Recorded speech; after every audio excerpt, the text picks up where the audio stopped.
Hello everyone. How are you all? Good. Okay. So I'm again here. अपनी दूसरी video लेकर के आप लोगों ने मेरी पहली वीडियो को देखा और इस पर आप लोगों ने कमेंट भी किया, लाइक भी किया, अच्छा लगा मुझे भी. So now I am ready to start the first chapter because in first video I had given the marking weighted to different chapters. और उस वीडियो में आप लोगों ने देखा होगा कि जो हमारे डिफरेंट चैप्टर्स और पार्ट बनते थे उसमें मैंने बताया था कि पार्ट ए में जो फर्स्ट वॉल्यूम है दैट इज पार्टनरशिप. तो पार्टनरशिप के लिए हमारा मार्किंग वेटेड कितना है 30 मार्क्स. सबसे हाईएस्ट मार्किंग वेटेड चैप्टर यही है पार्टनरशिप. तो इसीलिए हम लोग सबसे पहले स्टार्ट करेंगे तो पार्टनरशिप से स्टार्ट करेंगे. And now without wasting the time we are going to start the partnership. और पार्टनरशिप में जब हम आएंगे तो मैंने बताया था कि there are 5 chapters in partnership. उस 5 चैप्टर्स में जो बिल्कुल बिगिनिंग फर्स्ट चैप्टर हमारा है that is fundamentals of partnership form. Fundamentals of partnership form. So as we are starting the partnership so I will make you remember of your class 11th study. In class 11th you have already studied a subject that is business studies, and in that business studies your second chapter was forms of business organization. याद होगा forms of business organization में आप लोगों ने partnership के बारे में पढ़ा होगा. that what is partnership, what are the features of partnership, what is partnership deed. इसी तरीके से पार्टनरशिप डीड्स पढ़ा होगा. इसी तरीके से टाइप्स ऑफ पार्टनरशिप, ये सारी चीजें बेसिक चीजें पढ़ चुके हो. तो हमें जो यहाँ क्लास 12 की अकाउंटेंसी में मेनली हमको किस पे फोकस करना है प्रैक्टिकल एस्पेक्ट पे. But before going to the practical aspect again I want make you recall the things which are necessary. अब देखो इसमें स्टार्ट करने से पहले सबसे पहले एक बार फिर से रिकॉल करते हैं कि पार्टनरशिप क्या होता है. तो जब हम जानते हैं कि व्हाट इज पार्टनरशिप तो डेफिनेशन कौन बता रहा है इंडियन पार्टनरशिप एक्ट 1932 खुद ही डिफाइन कर रहा है. ठीक है. अंडर सेक्शन 4 क्या बोला गया कि partnership is a relation between persons who have agreed to share the profits of the business carried on by all और any of them acting for all.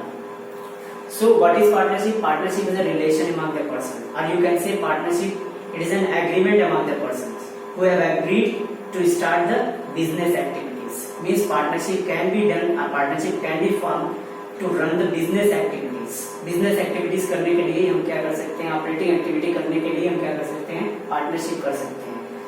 इसी तरीके से साथ में ये भी कहा who have agreed to share the profits of the business. ठीक है. सिर्फ पार्टनरशिप करने का मतलब ये नहीं कि बिजनेस करेंगे. बिजनेस करने के बाद जो भी उसमें प्रॉफिट होगा या उसमें लॉस होंगे that should also be distributed among the partners in agreed proportion.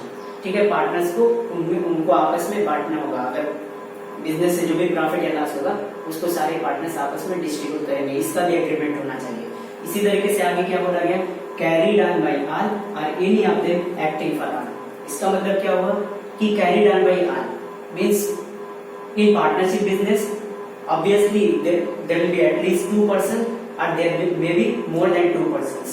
So if there are 4 partners, so in that partnership business all 4 can be engaged in day-to-day business operation of partnership business.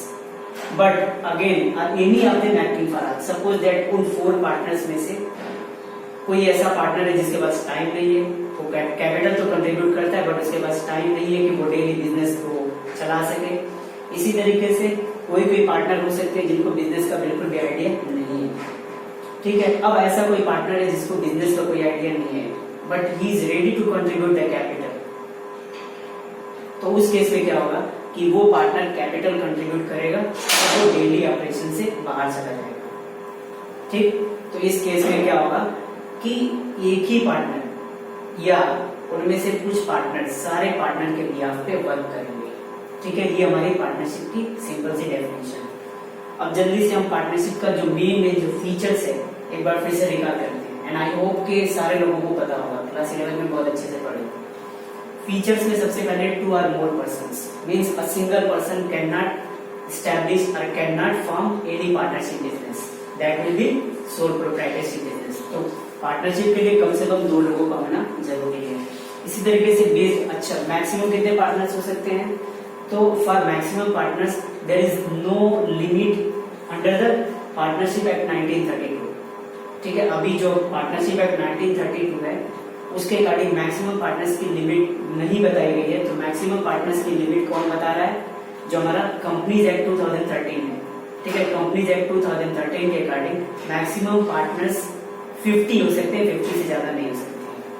इसी तरीके से based on agreement, ठीक है ना, partnership is based on agreement. ठीक है, कोई भी 2 या 2 से ज्यादा पर्सन जो पार्टनरशिप बिजनेस करना चाहते हैं उनको सबसे पहले एग्रीमेंट करना होगा, because partnership is bond only by the agreement. Agreement के थ्रू ही पार्टनरशिप का बॉन्ड होता है, ठीक है, बर्थ होता है। इसलिए पार्टनर्स आपस में एग्रीमेंट करेंगे कि हम बिजनेस चलाएंगे और बिजनेस होने वाले प्रॉफिट को आपस में डिस्ट्रीब्यूट करेंगे, और या तो हम सारे पार्टनर्स मिलकर बिजनेस करेंगे, हमारे बिहाफ पे कोई एक पार्टनर या कुछ पार्टनर बिजनेस करेंगे, ऐसा एग्रीमेंट होना चाहिए। इसी तरीके से अनलिमिटेड लायबिलिटी, ठीक है ना, unlimited liability very important feature of partnership. Unlimited liability that means if the firms property or if the firm will not be able to pay its outside debt, then in that case partner will be bound to bring necessary cash from their personal property. Let's take an example. Suppose partnership ने जो loan, partnership firm है उन्होंने loan ले रखा है 5 lakh rupees का, ठीक है, लोन ले रखा है 5 लाख रुपीस का।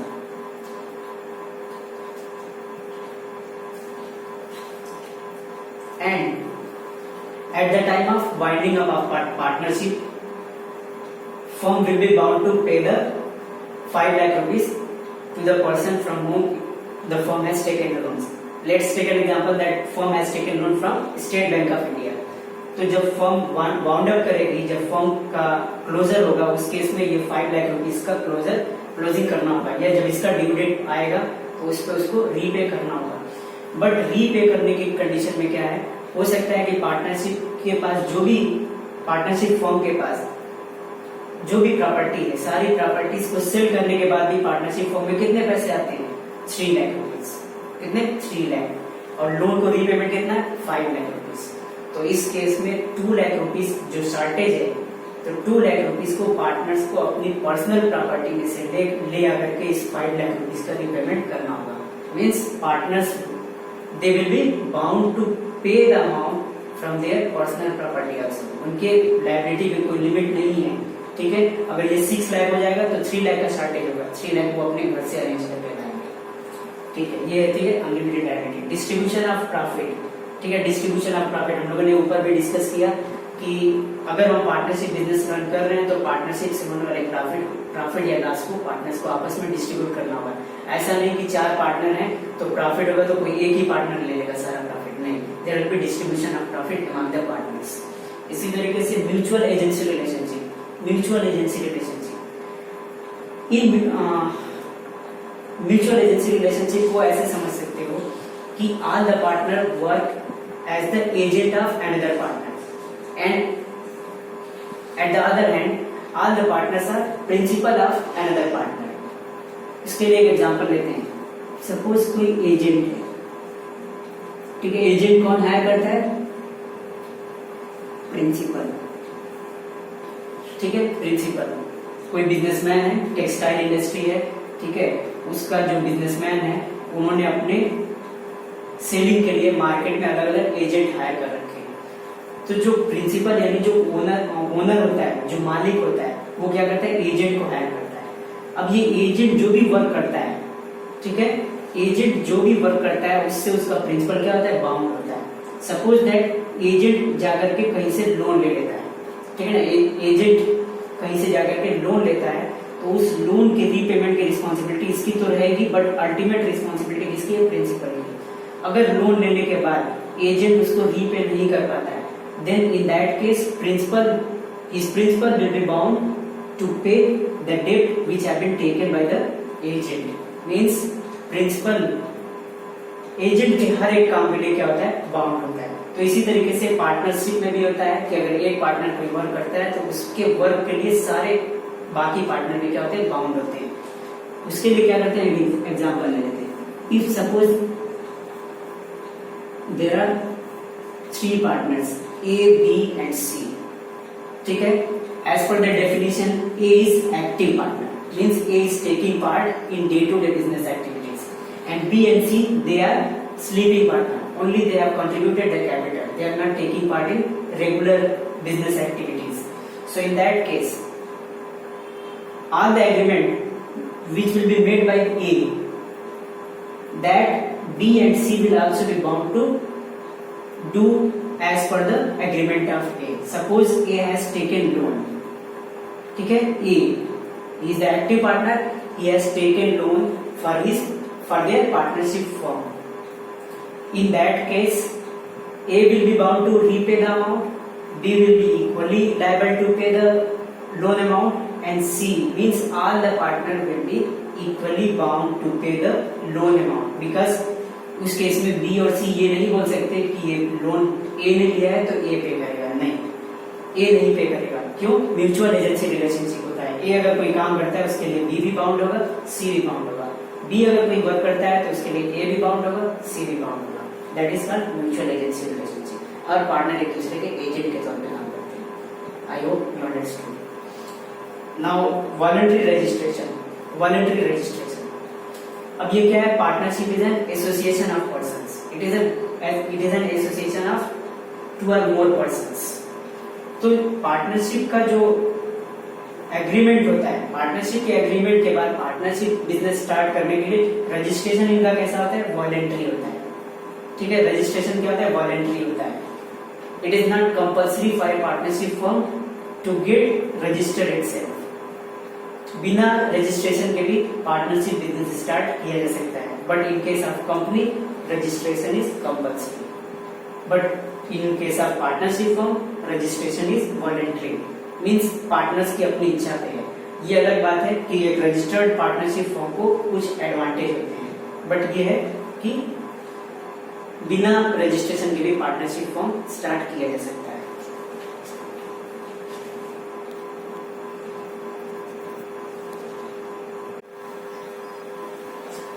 So after discussion of general features of partnership, now coming to the another important point, that is partnership deed.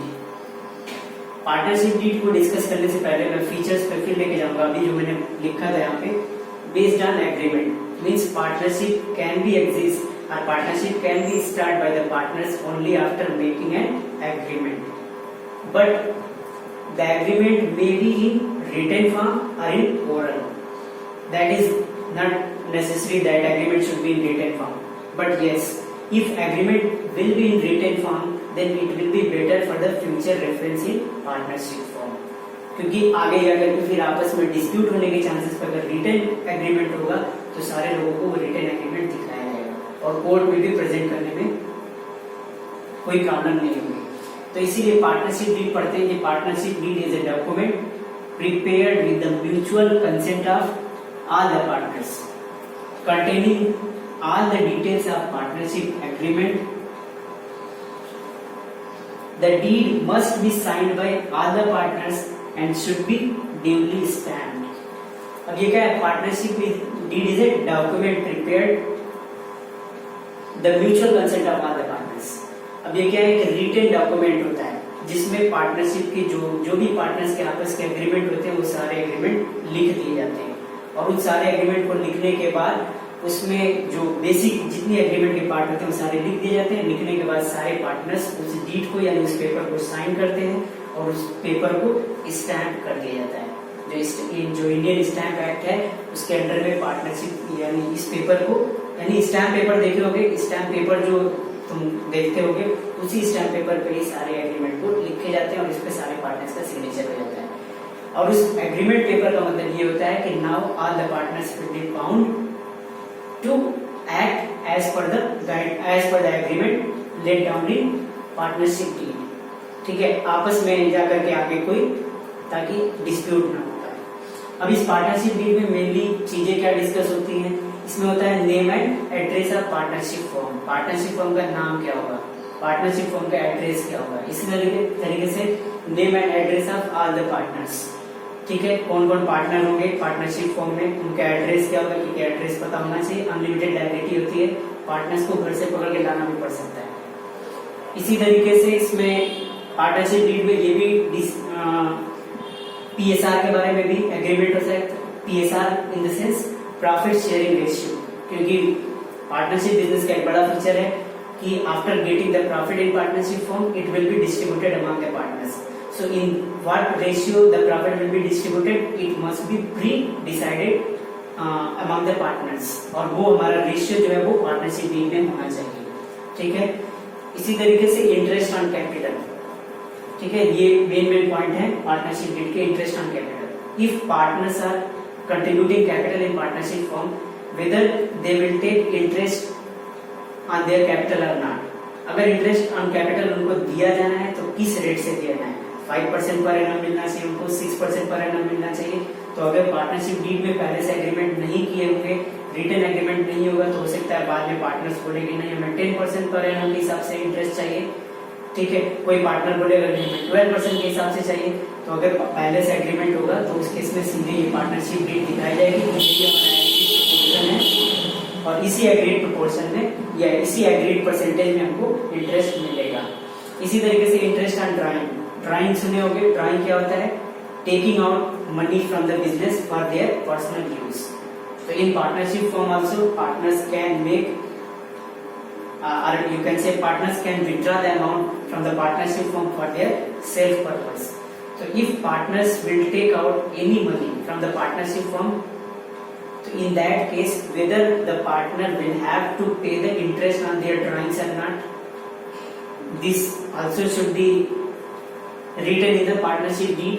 और अगर किसी पार्टनर से इंटरेस्ट ऑन ड्राइंग लेना है तो कितना परसेंटेज लेना है, 6%, 8%, 10%, अगेन वही परसेंटेज फिक्स होना चाहिए। अदरवाइज जो पार्टनर ड्राइंग करेगा वो चाहेगा कि मुझे कम से कम परसेंटेज में देना पड़े, और जो बाकी जो रिमेनिंग पार्टनर्स होंगे वो चाहेंगे कि ज्यादा से ज्यादा परसेंटेज में वो फॉर्म में पैसा लेकर के इंटरेस्ट के फॉर्म में। तो इसीलिए आपस में डिस्प्यूट को खत्म करने के लिए रिटन एग्रीमेंट अगर होगा तो दैट विल बी बेनिफिशियल। और इस तरीके से पार्टनरशिप डीड में और भी बहुत सारे कंटेंट होते हैं। इसी तरीके से किसी पार्टनर को सैलरी और कमीशन, अभी हम लोगों ने फीचर्स में पढ़ा था कि पार्टनरशिप बिजनेस को या तो सारे पार्टनर्स मिलकर के रन करते हैं या सारे पार्टनर्स के बिहाफ पे कोई एक पार्टनर या कुछ पार्टनर बिजनेस करते हैं। तो जो partner day to day business में पार्टिसिपेट कर रहा है उसको सैलरी मिलना चाहिए कि नहीं मिलना चाहिए, जो सेलिंग एक्टिविटी में लगा हुआ है उसको कमीशन मिलना चाहिए कि नहीं मिलना चाहिए। तो ये सारी चीजें पहले से डिस्कस हो जानी चाहिए। अगर किसी पार्टनर को सैलरी मिलेगी तो सैलरी का पर मंथ रेट क्या होगा उसके अकॉर्डिंग वो डिसाइड होना चाहिए, अदरवाइज बाद में फिर डिस्प्यूट के चांसेस होंगे। तो इस तरीके से जो पार्टनरशिप डीड में जो मेन जो एग्रीमेंट्स होते हैं, जो कंटेंट होते हैं, वो आप बुक से भी देख सकते हैं और पहले भी पढ़ चुके हैं। और अगर एस सी शर्मा की बुक की बात करें तो ये आपको पेज नंबर 1.3 एंड 1.4 पे ये पार्टनरशिप डीड के कंटेंट मिल जाएंगे कि पार्टनरशिप डीड में मेनली क्या किस किस चीज पे एग्रीमेंट होता है। Now moving further, very important topic, ठीक है, ये क्या हमारा बहुत ही इंपॉर्टेंट पॉइंट है हमारे न्यूमेरिकल एस्पेक्ट से भी, ठीक है, न्यूमेरिकल एस्पेक्ट से भी, क्योंकि ये मैंने अभी बताया कि जो पार्टनरशिप का एग्रीमेंट है that may be in oral form और इन रिटेन फॉर्म। अगर मान लो पार्टनरशिप डीड नहीं है, रिटेन फॉर्म में नहीं है, या कुछ ऐसी चीजें हैं जिसपे पहले से एग्रीमेंट नहीं हुआ है, तो उस केस में फिर आगे डिस्प्यूट ना हो, इसके लिए क्या होता है, इसके लिए इंडियन पार्टनरशिप एक्ट 1932 में कुछ प्रोविजंस बनाए गए हैं और वो प्रोविजन अप्लाई होते हैं अगर आपस में पार्टनर्स का एग्रीमेंट नहीं होता है तो उस पार्टिकुलर चीज के लिए। जैसे suppose that distribution of profit,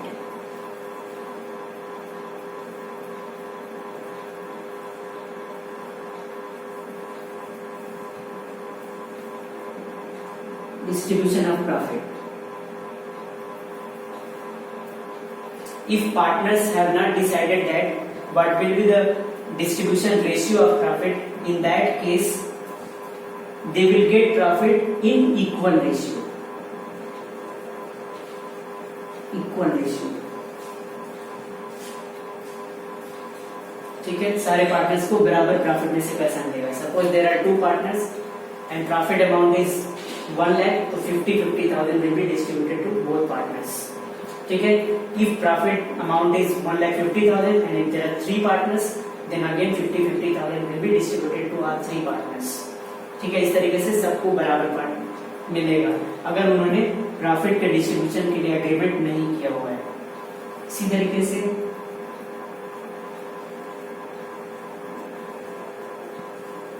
interest on capital, ठीक है, if there is no agreement regarding interest on capital कि इंटरेस्ट ऑन कैपिटल देना है कि नहीं देना है या कितना परसेंटेज के साथ देना है, अगर एग्रीमेंट नहीं है तो किसी भी पार्टनर को कोई भी इंटरेस्ट ऑन कैपिटल नहीं दिया जाएगा। ठीक है, ये बहुत इंपॉर्टेंट चीज है क्योंकि अगर न्यूमेरिकल पे जाएंगे तो फिर ये सारे प्रोविजन हमको अप्लाई करना पड़ता है। इसके बाद ये हमारा थर्ड पॉइंट है, interest on drawings. Interest on drawings, अगर कोई पार्टनर ड्राइंग करे और ड्राइंग पे उसके इंटरेस्ट उसको पे करने के बारे में अगर पार्टनर्स का आपस में कोई पहले से एग्रीमेंट नहीं है तो in that case no interest on drawing would be charge from that partner. No interest on drawing would be charge, यानी अगर इंटरेस्ट ऑन ड्राइंग लेना है तो पार्टनर्स को पहले से एग्रीमेंट करना पड़ेगा। अगर नहीं एग्रीमेंट है तो कोई इंटरेस्ट ऑन कैपिटल नहीं दिया जाएगा पार्टनर्स को, उनकी ड्राइंग पे कोई इंटरेस्ट चार्ज नहीं किया जाएगा। ठीक है, इसी तरीके से सैलरी है, कमीशन। ठीक है, अगर पार्टनर्स का आपस में एग्रीमेंट नहीं है किसी पार्टनर को सैलरी या कमीशन देना है तो in the absence of partnership deed, in the absence of agreement, no salary और no commission would be given to any partner. ठीक है, ये हमारे क्या होते हैं, जो ऐसे रूल्स ऐसे प्रोविजन हैं जो इंडियन पार्टनरशिप एक्ट 1932 में बनाए गए हैं, कब ये अप्लाई होते हैं, जब इस पे कोई क्लियर एग्रीमेंट ना हो। इसी तरीके से interest on loan, suppose a partner gives loan to the partnership firm, means apart from the capital, if additional amount is given by any partner to the partnership firm, that will be treated as loan. तो अगर कोई partner loan देता है loan के form में, capital देगा तो उस पर इंटरेस्ट ऑन कैपिटल नहीं मिलेगा, बट कैपिटल के अगेंस्ट उससे ज्यादा ही कोई लोन के फॉर्म में पैसा देता है, तो लोन के फॉर्म में पैसा देता है तो उसको क्या है, कहीं से भी पार्टनरशिप फर्म लोन लेगी, किसी आउटसाइडर से लोन लेगी, बैंक से लोन लेगी, तो उस पर इंटरेस्ट पे करना पड़ेगा। यही लोन अगर फर्म आउटसाइडर से न लेकर के अपने ही पार्टनर से ले ले तो भी फर्म को क्या है, इंटरेस्ट पे करना पड़ेगा। और वो इंटरेस्ट का परसेंटेज पहले से डिसाइड होना चाहिए। अगर एग्रीमेंट नहीं है तो उसके लिए इंडियन पार्टनरशिप एक्ट का रूलिंग ये है कि 6% पर एनम का इंटरेस्ट दिया जाएगा। Means the partner who will give loan to the partnership firm, the partner will be entitled to take interest at the rate 6% per annum। ठीक है, ये जो कुछ ऐसे रूल्स और रेगुलेशन है जो इम्पोर्टेंट होते हैं, प्रोविजन होते हैं, जो कि हमको न्यूमेरिकल में भी ध्यान रखना पड़ता है। ठीक है, अब हम आगे बढ़ते हैं, अब सीधे न्यूमेरिकल एस्पेक्ट की तरफ बढ़ते हैं और हम ये जानेंगे कि हमको अकाउंटेंसी के इस पहले चैप्टर में मेनली हमको कवर क्या करना है, पढ़ना क्या है। ठीक है, इसके बारे में हम लोग पढ़ते हैं।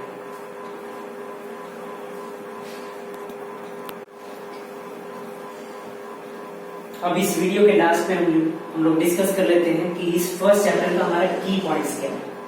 ठीक है, हमें फर्स्ट चैप्टर में कौन कौन से वो टॉपिक है जो कवर करने हैं।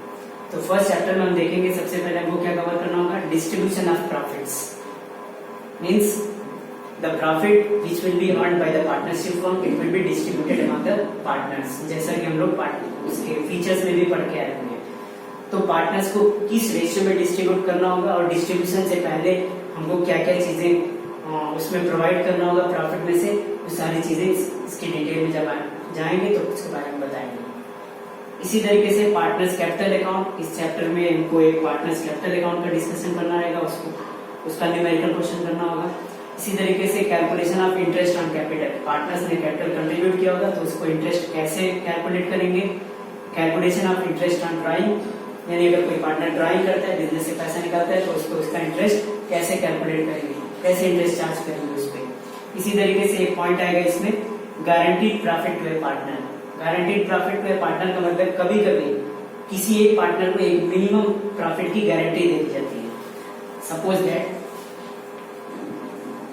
A, B and C, there are three partners and B is given guaranteed that his share of profit would not be less than rupees 10,000 in any case, and this guarantee is given by A and C.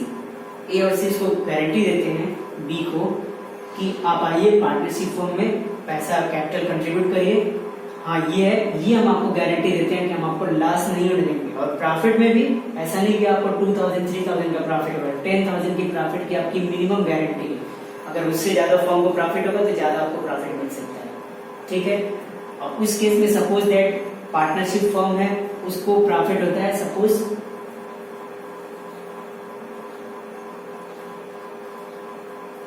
21,000 का। एक partnership firm है, उसको कितने का profit होता है 21,000 का।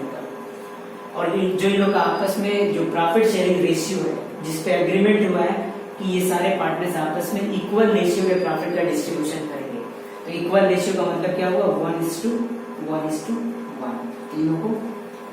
अब ये 21,000 का जब डिस्ट्रीब्यूशन करेंगे तो ए को जब डिस्ट्रीब्यूट करेंगे इस प्रॉफिट कैसे कैलकुलेट करेंगे, इस टोटल प्रॉफिट का कितना हिस्सा उसका बन रहा है 1/, इसको टोटल कर देते हैं 1/3 यानी 7,000। अगर ए को 7,000 मिल रहा है तो बी का भी रेशियो वही है, बी को भी 7,000 मिलना चाहिए, सी को भी 7,000 मिलना चाहिए। बट यहाँ बी को गारंटी दिया गया है कि आपका प्रॉफिट 10,000 से कम नहीं होगा, तो यानी यहाँ पे शॉर्टेज हो रहा है बी को 3,000 रुपीज का, तो 3,000 का जो लॉस है, जो शॉर्टेज है, that will be borne by A and C, ठीक है ना। ए और सी उसको अपने प्रॉफिट में से, यानी इस 7,000 का ए को जो प्रॉफिट मिला है उसमें से सपोज कितने का शॉर्टेज 3,000 का शॉर्टेज हो रहा है, तो 1,500 ए को माइनस करना पड़ेगा, यानी 1,500 रुपीज ए को कम मिलेगा, यानी इसको कितना मिलेगा 5,500, ठीक है। 5,500 इसको मिलेगा। इसी तरीके से सी को भी कितना मिलेगा 5,500 मिलेगा, और इसको पूरा 10,000 मिलेगा। तो ये हमारा एक टॉपिक है जिसको आगे जाके कवर करना है। इसी तरीके से इसमें एक लास्ट टॉपिक रहेगा एडजस्टमेंट इन क्लोज्ड अकाउंट। कभी कभी क्या होता है पार्टनरशिप फॉर्म में प्रॉफिट्स का डिस्ट्रीब्यूशन कर दिया जाता है। प्रॉफिट के डिस्ट्रीब्यूशन के बाद हमें पता लगता है कि हम बहुत सारी चीजें प्रोवाइड करना भूल गए, क्योंकि पार्टनरशिप में जो डिस्ट्रीब्यूशन होता है प्रॉफिट में, इसको हम पढ़ेंगे तो डिटेल में पता होगा कि जो प्रॉफिट आता है उस प्रॉफिट को डायरेक्टली पार्टनर्स को नहीं डिस्ट्रीब्यूट करना होता है, बस बल्कि उस प्रॉफिट में से कुछ पैसे किसी पार्टनर्स को देने होते हैं सैलरी के फॉर्म में, कमीशन के फॉर्म में, पार्टनर्स को इंटरेस्ट ऑन कैपिटल देना होता है, तो उसी प्रॉफिट से देते हैं। और सब कुछ प्रोवाइड करने के बाद जो प्रॉफिट आता है उसको अल्टीमेटली क्या उनके प्रॉफिट शेयरिंग रेशियो में डिस्ट्रीब्यूट कर दिया जाता है। तो कभी कभी क्या होता है कि पार्टनर्स को जैसे प्रॉफिट डिस्ट्रीब्यूट कर दिया गया, बाद में पता लगा कि किसी पार्टनर को इंटरेस्ट ऑन कैपिटल नहीं दिया गया, किसी पार्टनर को सैलरी देना था वो सैलरी देना हम भूल गए, तो उस केस में सैलरी देने से पहले अगर प्रॉफिट को डिस्ट्रीब्यूट करेंगे तो इसका मतलब क्या होगा कि जिस पार्टनर को सैलरी मिलना था उसका लॉस हो जाएगा, बाकी पार्टनर्स को क्या हो जाएगा गेन हो जाएगा। इसलिए इसके लिए एडजस्टमेंट अकाउंट बनाया जाता है और इसके लिए एक एडजस्टमेंट एंट्री पास की जाती है। तो आज की वीडियो में बस इतना ही। अब आगे हम पढ़ेंगे तो सीधे धीरे धीरे प्रैक्टिकल एस्पेक्ट पे जाएंगे, ठीक है। आई होप कि आज की वीडियो भी आपको पसंद आई होगी और आगे के न्यूमेरिकल एस्पेक्ट को देखने के लिए हमारे साथ बने रहिएगा नए वीडियो में। Thank you.